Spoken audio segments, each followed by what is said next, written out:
Hello, team. It's me again, Jonathan MS Pierce. It's the Ukraine war news update for the goodness me 10th of May 2023. Let's get straight to where we normally start, which is the general staff figures for the Russian losses for the day before. All the usual caveats apply. I find these indicatively useful and somewhat accurate, more accurate these days than many critics give them credit for being. 690 liquidated personnel, bit of an uptick again. We're moving towards the 700 mark, which is higher than it has been for probably 2 to 3 weeks, as we've seen a calming down in this transition period between uh, Russian offensive and the imminent Ukrainian counteroffensive. We are starting to see an uptick in Ukrainian offensive activities. Up and down the line, we're seeing things up in Vilshana, up in the north near Kupiansk. We're seeing some pushback in Bakhmut area, particularly to the south of Bakhmut. And I think we would expect those figures, those Russian losses, to creep up given that kind of activity. 2 tanks, pretty low, 18 APCs. And this makes me think if the APCs are high but tanks are low, I think that's a really good indication that the Russians are low on tanks. We saw one tank at the parade yesterday, which was a T-34 that you would expect to see, and no other tanks at the Victory Day parade in Moscow. That is a pretty damning indictment of where the Russians are with their equipment. That they've lost 2 tanks isn't, I think, is more of a reflection that they just don't have the tanks to be able to be blown up. They've got 18 APCs taken out. Was that a depot with them? Have we seen them try to do some maneuvers with some APCs and then get them taken out? I've seen a few blow up in a number of bits of footage, a few being blown up. So I think there's certainly that element. 8 artillery systems, 1 MLRS. That's actually a downtick from previous days. The Ukrainians have really been hitting artillery pieces hard. It's been an explicit objective for them, along with anti-aircraft warfare system, one of those taken out yesterday. It's difficult to know whether that's significant or not. Is it an S-300 or is it an autocannon? That kind of question, as I always ask.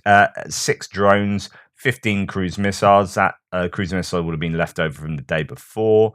5 vehicles and fuel tanks and 1 piece of special equipment. So kind of average in certain areas, but an uptick in losses of personnel and APCs is a really bad day for the Russians.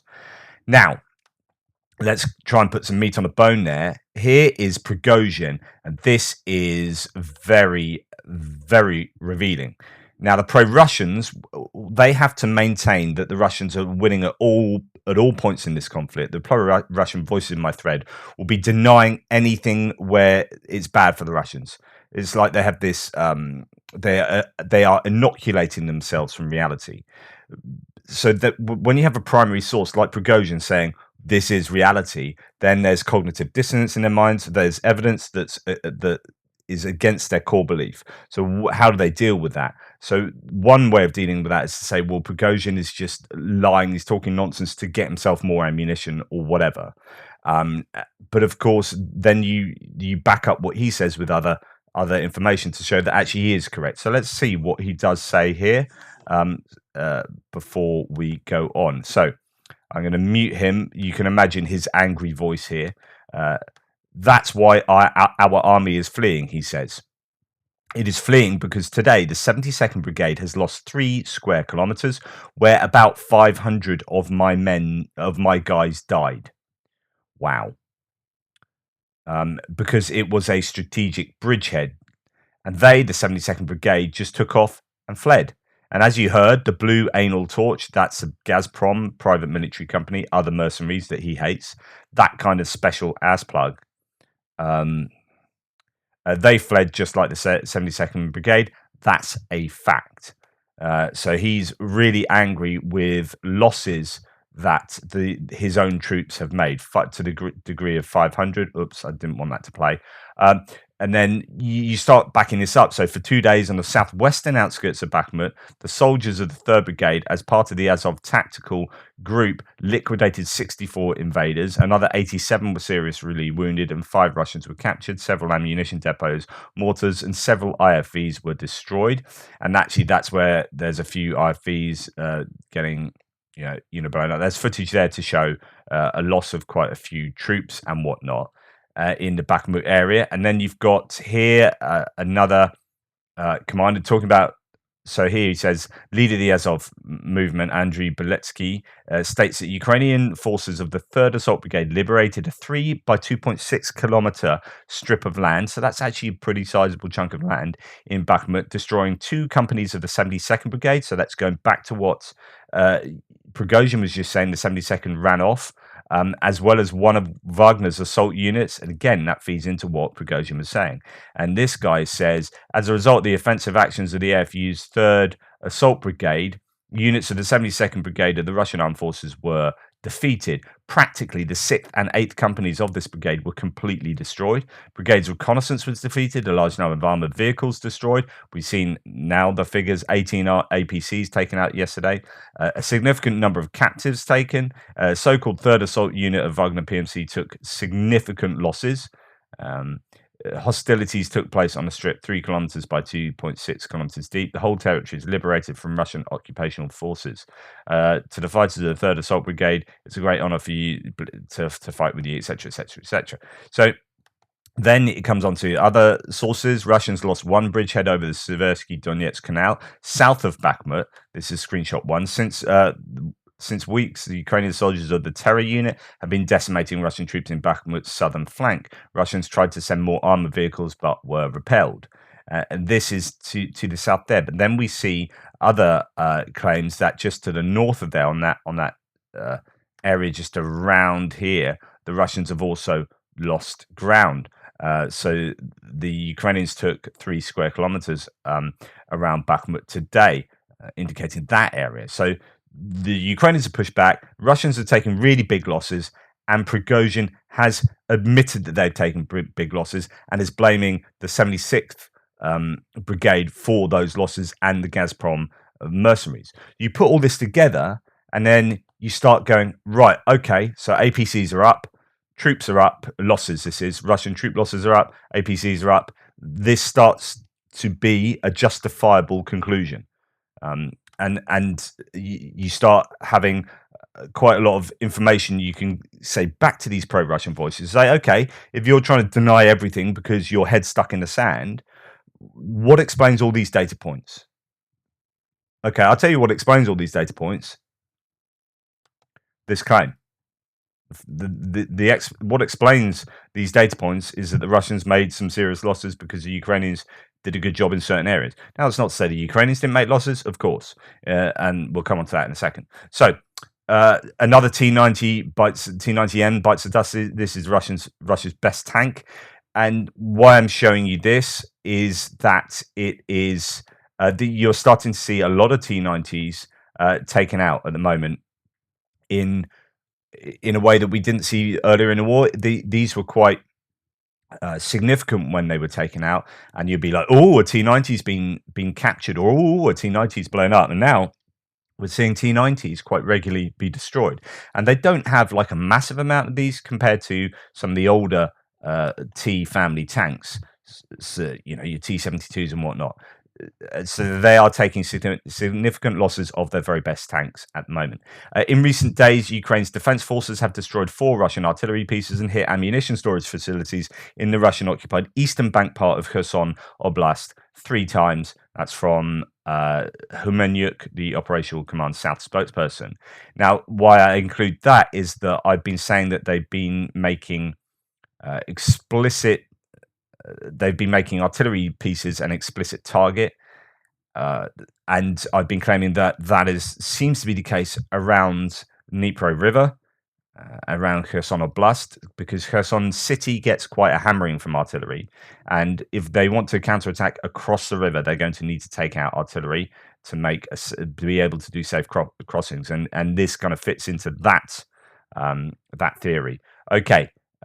No reports. We're moving on to sort of drone activity from the Ukrainians. So 2 drones attacked a military training ground, in the Voronezh region in Russia, according to Baza. 2 drones filled with explosives flew to a test site and exploded during the fall. About 14 servicemen were injured. According to preliminary data, there were no casualties. Of course, the word casualties here gets kind of bastardized. So I think, you know, normally, technically, it should mean those who have died and wounded, whereas many people now understand casualties as being just dead, and that sows a lot of confusion in in when people are talking about casualty figures.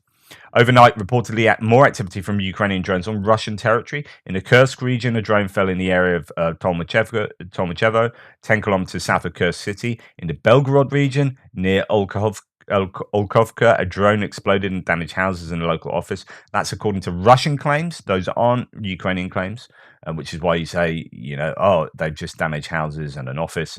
You don't know whether they've actually hit a military target. And the Ukrainians do the same as well. This happens on both sides. They minimize damage from the enemy. But Rebar yesterday said very interesting, made a very interesting claim, and this isn't verified, but yeah, Rebar says over 100 drones are heading to central regions. That were heading to central regions were intercepted just today. So this was yesterday in Russia. In another message, they add that civilians in Moscow are struggling to get taxis due to interference of electronic warfare tools and GPSs. And I've seen footage of Russians driving around Moscow and having their GPS being way off because of basically electronic warfare systems being used. That would have been ahead of the Victory Day parade. It would have been heavy on the electronic warfare to make sure it's safe from drone attacks. But the drone, it seems that Ukraine are using a wide variety and number of drones to attack into Russian territory. But again, that is from a pro-Russian source. We've had another sad loss of a journalist in the journalist community, a photojournalist, Arman Soldin, the Ukraine video coordinator for AFP, was killed by rocket fire in the outskirts of Bakhmut. He becomes the 55th media professional to lose his life to Russian aggression, based on data from Kyiv-based Institute for Mass Information. So that's sad loss. And looking back to what the Russians are claiming about Ukrainian losses, actually fairly quiet day for the Russians. They don't make too many crazy claims. This one did jump out at me, which is Russian forces strike Ukrainian army reserves, ammo depots by precision weapons. Interesting, what are those precision weapons? Because they do seem to have a lack of them. A Russian air defense has shot down a Ukrainian Su-25. Now, I dismiss that out of hand because I just don't trust their claims on Ukrainian jet losses, because they claim something like 400 and whatever it is jets have been shot down, which is like 4 times as many that is conceivably possible, given that the Ukrainians still have operational jets up there, and they only had 120 odd to start the war with. So to have lost 400 and whatever it is now is literally impossible. We haven't given Ukraine 300 jets, and Ukraine hasn't lost all of those 300 jets that we've given them. We've just given them like 10 MiG-29s from Poland are getting there, and we've got a bunch from Slovakia. And previously, a couple of ones were taken apart and moved to Ukraine, but that's like a handful. So this is just simply impossible. So when Russia make these claims, those sort of claims, I dismiss them until I see evidence. It may be true. That well may be true. But using what's called inductive reasoning, Bayesian analysis of probability, you've got a very low prior probability of this being true. So in order for me to overcome that low prior probability, because you've lied so much in the past, you need to bring quite a bit of evidence to me for that. So I would want to see video evidence of Ukrainian jets going down, because I just don't trust those claims from the Russians at all. That's how I treat the two sort of claims. Right, and going on to Russia on fire, 7 people have been killed by out of control fires in a single village. Oldest in the Kurgan region has been almost completely razed to the ground. It brings a fire death toll in Kurgan Oblast alone to 14, while fires continue in 3 other regions. I mean, there's some serious fire going on in Russia at the moment. It's really sad. Like all the wildlife and the ecosystems and the carbon dioxide that this is releasing, etc., etc. This is bad. But it's what's going to happen if Russia are poorly prepared, given that they are spending more time, money, resources on a war that is senseless rather than looking after their own country. Okay, going to odds and sods. We'll talk briefly about the parade yesterday, Victory Day parade, Russian May 9th parade 2023. Vehicle composition thread. Now we finally get to compare this year's parade to the previous years. This year, I've not seen an official lineup release for the first time. Last year, 131 vehicles took place, down from 200. So that was already down on previous years from 200 odd, 200 plus. And as you can see, normally it's a huge number of pieces of equipment. That are paraded around. That's a huge number there. You can see all those different groups, and then it's down, to very few at the moment. So let's go and just have a little look at that. I'm expecting under 100 vehicles with a distinct lack of MBTs, main battle tanks, compared to other years. Overall numbers will be pumped up by an increase in Tiger M's and similar. These are sort of mine resistant armor personnel, ambush protection vehicles. Sorry. First, we have to wait for the troops to leave the red square before the vehicles come through.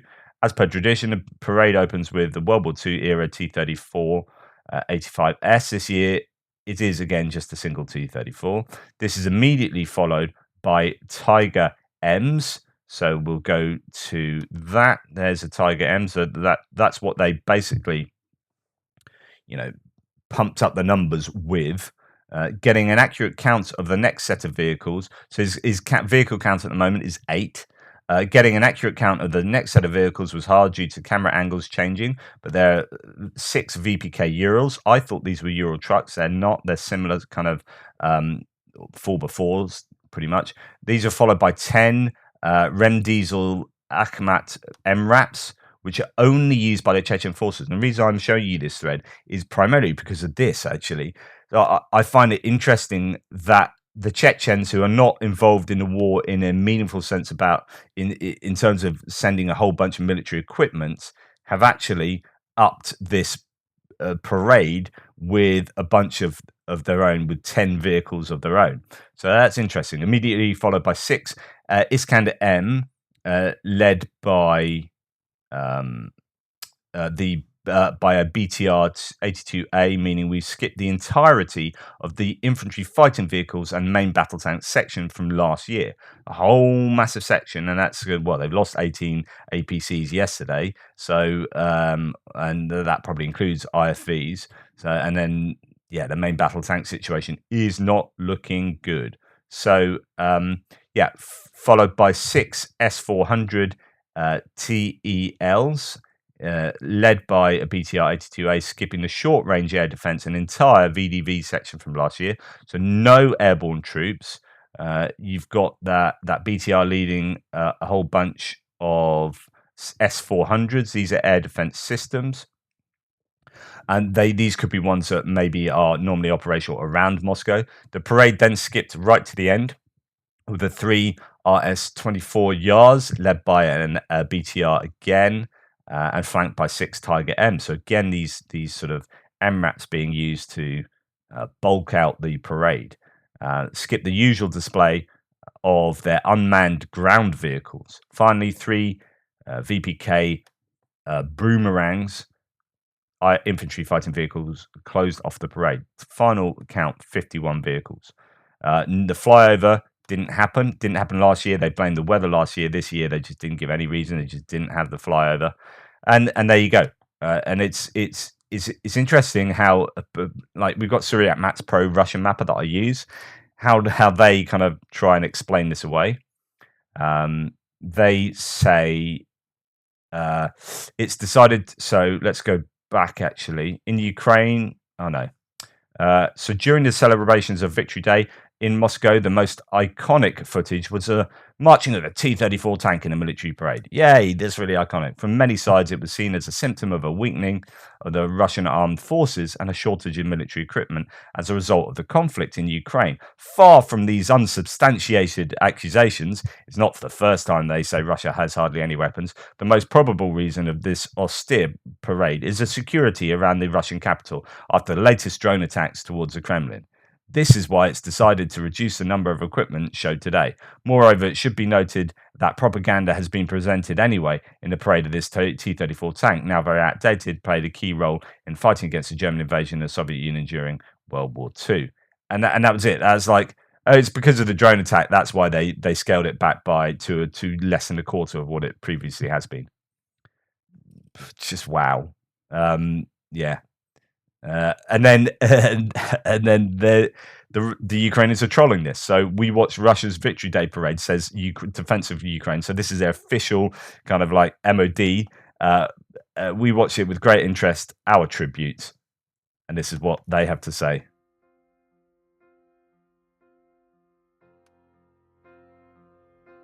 One tank rolling down Red Square. Sad music. A T-34, first produced in 1940.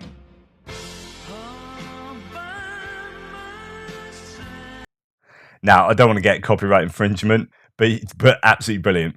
All by myself. Just and then lingering footage of this for most of the video, all by myself, and then cycled to the loneliest little tank in the world. Best of luck. Just brilliant. Like, deal with that with mockery and a bit of humor. Perfect. So another little interesting nugget here. This is a Russian, apparently. Is this verifiable? Not 100% sure, but it looks pretty kosher to me. Here we have a sheet found on a Russian soldier. And it says, "Are you a prisoner?" Actually, that's better translated as "how to avoid getting captured." I believe someone was saying in the translation. This is just Google auto translate. So when the enemy is approaching, the grenade is removed and pull out the pin. Put the grenade under your body vest or clamp your chin. We will not allow the Ukraine Nazis to replenish the exchange. Fund death is so I think fun death is better than shame. But it's basically, if you die, it's better than shame. It's like we're advising you to die rather than be captured. We don't want those the Ukraine Nazis to replenish the exchange fund. Sorry, we don't want the Ukraine Nazis to replenish the exchange fund, which is the idea that you give prisoners to their funder prisoners, then they've got leverage. We don't want that to happen, so we'd rather you die. Here's how to die. Pull out a grenade, put it under your chin. What?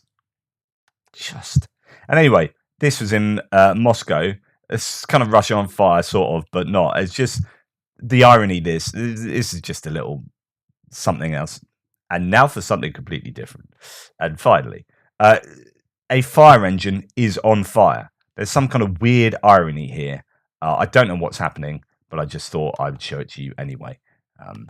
Right, military aid and whatnot. US has announced a $1.2 billion security assistance package for Ukraine. It is focused on bolstering Ukraine's air defense. The capabilities are being provided under USAI, which is where it's not from drawdown, which is where they make it themselves, as far as I understand it, and procured from industry. The package includes additional air defense systems and munitions, equipment to integrate with Western air defense launchers, missiles, and radars with Ukraine's air defense systems.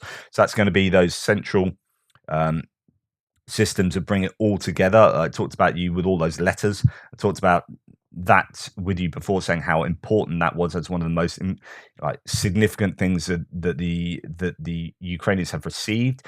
In fact, there's only one of those in existence, and the US Army is supposed to have that, and they've given it to Ukraine. And it kind of combines all the air defense systems, especially all the NATO ones. You kind of plug it all in, and then you can just press buttons, and it fires stuff way over there to take out the right kind of to use the right kind of munition to take out whatever air threat it is. Okay, ammo for counter and unmanned aerial systems, 155 millimeter artillery rounds, commercial satellite imagery services. Interesting.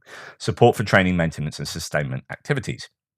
Okay, the US has no plans to send long-range missiles to Ukraine, unlike the UK that is planning to do so. Politico writes, I reported on this yesterday, that it's likely that Storm Shadow is going to be sent. Now, this is pretty significant itself. So the US considers this problem solved thanks to the planned supply from the UK. So it's like, right, you've done that. Some people were thinking it was going to be a bit like the tank situation, which is the UK provided Challenger 2s, actually the first country to offer NATO modern battle tanks. And they so the UK did that, which then kind of lubricated the cogs of the machine so that everyone else said, oh, okay, right, we'll provide our own tanks. So the UK has said, right, we are going to provide long range missiles. Some was thinking, well, this will then lubricate the cogs of the machine so that the US might go, okay, and we'll provide ATACMS. Actually, the US has gone, well done, thanks for that. We're going to do some other stuff. So interesting. But as long as they get that kind of capability, it doesn't matter where it comes from. US continues to train Ukrainian soldiers in Germany. The US continues training a couple of thousand of Ukrainian soldiers in the training ground in Grafenwöhr, Germany. The Pentagon spokesman Ryder has said during a press briefing yesterday. German arms manufacturer Rheinmetall plans to create capacity for the production of tanks, anti-aircraft defense, and ammunition in Ukraine. The goal is to enable Ukraine to defend itself in the medium and long term. I've talked about how important Rheinmetall have been and are being and will be in the whole of the war in Ukraine, the whole defensive uh, in providing ammunition and equipment and long-term defensive capability for Ukraine, and short and medium term. Just super important company, it appears. Swedish RBS-70 portable anti-aircraft missile system protecting the sky above Kyiv region. So there you've got that. Training on these systems took place in January 2023. As mentioned, Russian cruise missiles and kamikaze drones have already been shot down with the help of RBS-70. So they are on the ground. Now, dozens of VAB Genie engineering vehicles to be delivered. I don't know when that is. You'd hope pretty soon from the French. That's not that picture, by the way. This is just the picture for the whole list of the French weapons deliveries to Ukraine. So, as this person says, it's actually very impressive that France, not exactly a super enthusiastic fan of Ukraine continuing to battle on, has sent so many quality mobile armaments which are perfect for this type of war. The Ukrainians are fighting. Vive la France. France are quite often very quiet about what they send. So it turns out that there's a whole bunch of French equipment out there that people aren't aware of, and France hasn't shouted about it. And actually, they traditionally have been like this in the arms industry and in kind of the way it operates.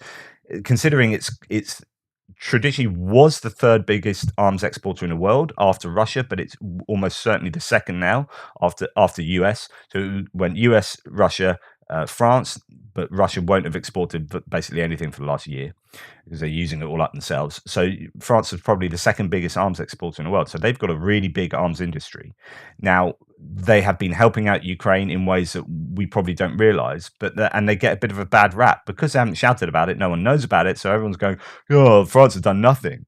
And actually, they've done quite a lot. And there are quite a few instances of this kind of thing happening. So these are engineering vehicles, the sort of vehicles you want for a counter-offensive. So, it'd be nice if they get those ASAP.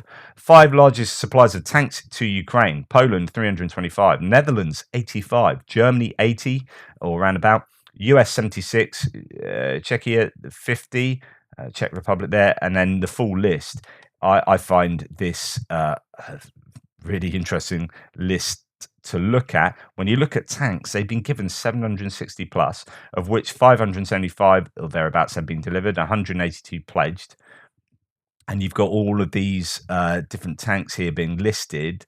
A lot of older Russian or Soviet era tanks there with your T-72s and whatnot, and then you've got all your Leopards and whatnot promised here. So I might have a look at that in greater depth in an extra video later.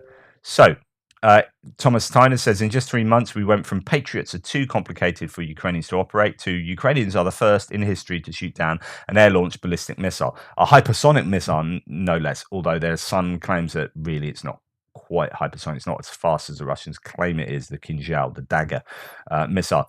Now, this reminds me, in my last house, a decade or so, more than that, actually, 15 years ago. I had to replace a kitchen. It's not a big kitchen, just straight down both sides. I was like, so I bought a kitchen half price, and then I thought I'm going to save some money and do this myself. I thought that the reason I'm saying this is because there's sometimes you think other people have magic skills. I'm not a kitchen fitter. I can't do that. It's like it's a human being. I'm a human being. I'm not stupid. I'm pretty good with DIY. So all I don't have is just the exact skills on certain bits of how to do certain things here. Got myself a big DIY book, have the internet, job done. Right, fitted a kitchen, fitted it perfectly, absolutely fine. And and that was that. And that was like there's a real kind of moment where I was like, do you know what? We're all able to do stuff. You just need the right kind of training or the right kind of knowledge, and you can get that knowledge. You can self-learn that knowledge. You can get that knowledge from other people, and you can learn these things really pretty quickly. Like bish bash bosh, fit the kitchen. It's nothing special. Kitchen fitters aren't magicians. Plumbers aren't magicians. Just they're just people. So when it comes to things like Patriot systems, oh, Ukrainians can't do that, or they don't have enough time. It's like these are committed, clever enough human beings. If they can learn how to do it, they can do it. And if they did it just in normal time, quite slowly, under no kind of rush, did it in this time frame, these people under a rush who are really committed and really want to do it can learn it a damn sight faster than those guys, right? So just let them do it. Let them get on with it and do it. That's my kitchen analogy. Over. Shashant Joshi from The Economist says, in another workshop elsewhere in Ukraine, he's quoting from The Economist. I don't know if this is his own article. In another workshop elsewhere in Ukraine, a team of 30 volunteers is cutting carbon fiber with lasers to produce kamikaze quadcopters that deliver 1.5 kilograms of explosives to targets up to 8 kilometers away. Each UAV-7, as a contraption is called, costs about $450. Operators in Bakhmut tell the workshop's boss that the UAV-7 is more resistant to Russian electronic warfare than is the Switchblade 300, though they will not go into the technical details. One advantage is a clever signal repeater. So the point of just mentioning this is that they are making their own stuff. Yes, great.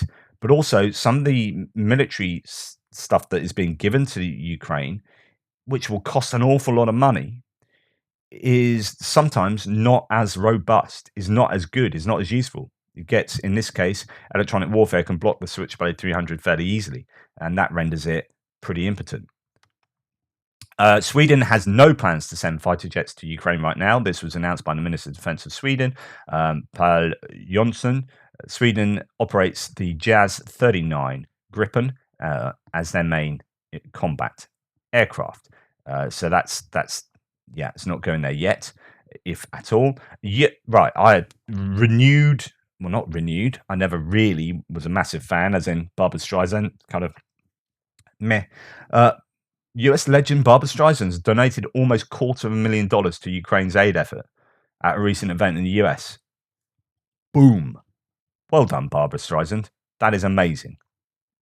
Absolute props to you. I'm still probably not going to listen to your music today.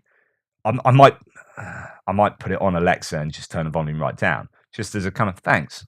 No, that's awesome. Amazing. Right. We are starting to see movements of Ukrainian troops and equipment. This is old now, as in, like, there's not going to be any problem with me showing this.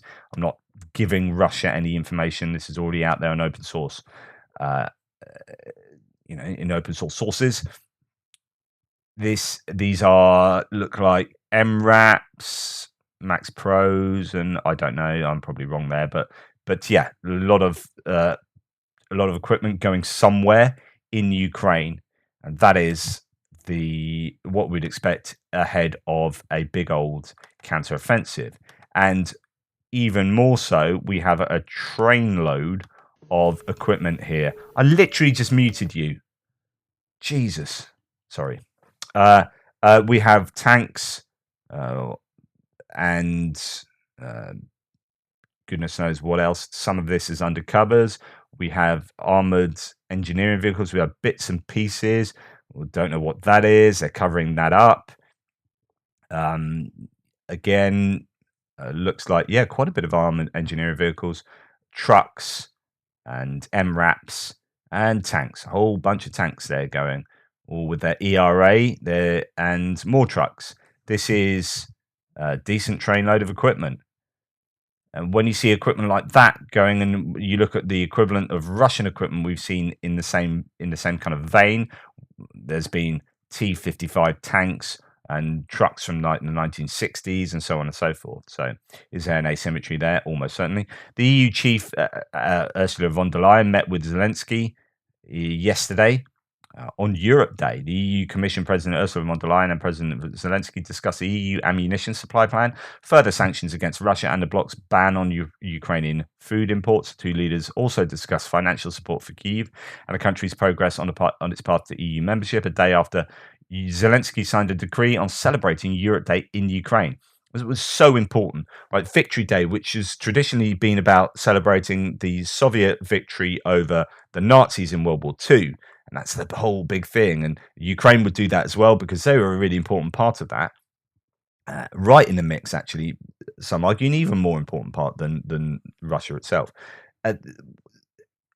They would be positioning themselves in that kind of Russian sphere there in having Victory Day. But now for Zelensky to say, yeah, on this day, it's going to be Europe Day in Ukraine.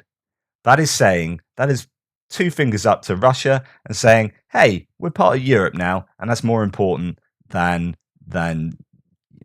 being part of this Soviet era thing that you got going on. That's massively, massively important geopolitically speaking, from certainly as with regard to Ukraine and how they're positioning themselves in the world. Activists in Poland make things a little awkward for Russia's ambassador. The display has been created near the mausoleum of Soviet soldiers where a Russian delegation plans to lay flowers today. This will be yesterday. So they've littered the place with Ukrainian flags. Not littered, that sounds like a derogatory word. And then hashtag Russia is a terrorist state. And this is where the Russians are supposedly going to commemorate their fallen from World War II. And of course, these are the fallen, many of the fallen of Ukraine, their names there, and making a really big statement to the Russians.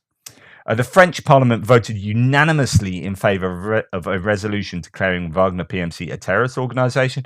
The resolution notes the crimes of the mercenary group not only in Ukraine but also in Mali. The French are really heavily involved, or have been involved, where they've pulled out in places in Africa, as I understand, which is, speaking of old empires, French have quite a big connection with Africa, historically speaking. But pulling out of giving military aid in certain areas, like I think possibly Mali itself, Wagner PMC have gone in and established themselves in that kind of power vacuum. And so I think France will have very particular reasons for doing this that aren't just to do with the Ukraine war, but also to do with stuff that's going on with Wagner elsewhere. Britain's also preparing to give Wagner the same status like the French and blacklist them as well. About time. And finally, US says Russia is blocking ships from loading grain in Ukraine's ports. This is one of the areas where Russia still has some degree of leverage and power, if you like. It's the grain situation and food to the world. I mean, this is super, super important.